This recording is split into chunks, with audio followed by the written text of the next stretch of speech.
গুলি করে নিল এক ভাইয়ের প্রাণ। ওসমান আল হাদি অপরাধ কি ছিল তার নাম?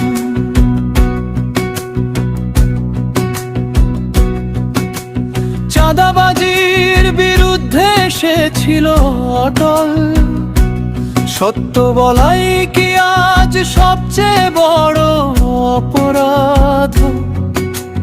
রাস্তায় রাস্তায় কান্নার শব্দ, মায়ের চোখে আগুন জ্বলে ভাই হারানোর ক্ষত। এই দেশ কি খুনিদের আশ্রয়, নাকি ইনসাফের ঠিকানা এখনো বেঁচে রয়? আমরা বিচার চাই, বিচার চাই। ওসমান আল হাদির খুনিদের বিচার চাই। চাঁদাবাজি না, জুলুম না, 9/7 বলে ইনসাফ চাই।